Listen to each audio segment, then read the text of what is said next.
The Denver Broncos just made a stunning trade. On Tuesday, March 17th, they shipped out their late first-round pick, a third-rounder, and a fourth-rounder to Miami. All for Jaylen Waddle. One receiver, one shot. The Broncos are betting everything that Waddle is the missing piece to reach the Super Bowl. Before you understand the trade, you need to know this. Denver's passing game struggled last year. Bo Nix, the young quarterback, had to work hard on every play. Finding open receivers was tough. Defenses keyed on Courtland Sutton. He made the Pro Bowl. But Sutton was the only consistent target. The numbers told the story. Sutton caught most of the passes. Troy Franklin finished second with 709 yards. Pat Bryant got chances.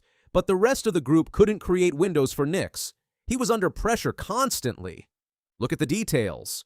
Sutton had 17 deep receptions of at least 20 yards. That ranked him tied for 9th in the whole league. The next Broncos receiver after Sutton ranked 49th in the entire NFL. That's a massive drop-off. Denver finished 11th in passing yards per game. That's not terrible, but it's not elite either. The Broncos were a run-heavy offense. They relied on defense to win games. Sean Payton, the head coach, saw the problem clearly. He said they liked their receiver group, but actions speak louder. Payton wanted to add a real difference maker, someone who could give Nix another option. That's where Waddle came in.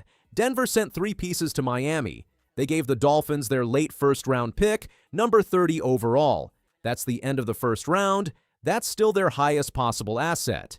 They also gave up their third-round pick, number 94, and their fourth-round pick, number 130. That's significant depth traded away. In return, Denver got Waddle and a fourth-round pick from Miami, number 111. So Denver moved up 19 spots in the fourth round, but they gave up 3 premium picks for their guy. On the surface, it looks like Denver paid too much, 3 picks for 1 receiver, but the Broncos know something. They're close to winning now. Bo Nix is still on his rookie contract. That's huge. He won't need a massive extension for 2 more years. The defense is one of the best in football. This is the time to go all in. Jaylen Waddle is a speed guy. The Dolphins drafted him 6th overall in 2021. That's a high pick. That means expectations are huge. Since then, he's caught 373 passes for 5,039 yards exactly and 26 touchdowns across 5 seasons. He's a proven producer at the highest level. His 2024 season was rough. He didn't produce at his usual level. Defenses figured him out. Last year, Waddle bounced back strong. He caught 64 passes for 910 yards and 6 touchdowns. He reminded everyone why he's elite. He's fast. He's explosive. He works between the hashes and in the middle of the field. That's exactly what Denver needed. That's where defenses struggle covering him. Experts know what Waddle can do. At 27 years old, Waddle is entering his prime. Denver gets him right when he's playing his best football. The Dolphins got a late first-rounder and other picks in return. Miami starts over. Denver tries to win now. Sean Payton's offense is specific. He builds around elite receivers who can operate in multiple areas. He did this in New Orleans with explosive players. He did this in Dallas. Now he'll do it in Denver. Waddle fits the mold. He's a Z receiver in Payton's system. Think Brandon Cooks or Chris Olave. Versatile. Can line up anywhere. Can create instant offense on any down. That's Waddle. Here's the precision. Bo Nix led the entire NFL in adjusted completion percentage on intermediate throws. That's the 10 to 19 air yard range. Waddle is an intermediate specialist. 57% of his receiving yards came in that exact zone. This isn't random. This is surgical. Payton's system uses screens, slants, and deep shots. Waddle excels at all 3. He ran 54 career receptions on screens alone. That's elite. He can take a 3-yard slant and turn it into 15 yards. He can burn coverage deep.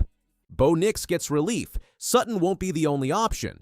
Defenses can't key on one guy. The whole offensive chessboard opens up. They can motion Waddle. They can line him up in the slot. They can put him out wide. Payton has options now. That's what this trade provides. With Waddle, Denver's offense becomes unpredictable, explosive. That's the goal. Denver almost made the Super Bowl last year. They won 14 games and got the number 1 seed in the AFC. Then Bo Nix got hurt.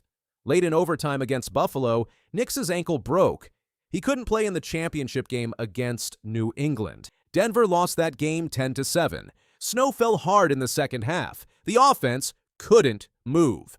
The Broncos managed just 32 yards in the entire second half, only 1 first down. That's how bad it was without Nix. That loss stayed with people. This team was close, 1 game away from the Super Bowl. The Broncos had the top defense. They had a rookie quarterback playing well. Payton remembered that feeling. He decided Denver wouldn't be caught short again.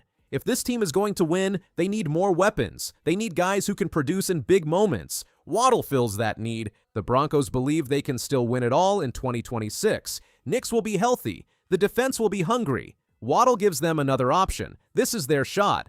Miami got a haul too. They received Denver's late first-round pick, which gives them control over top-end assets.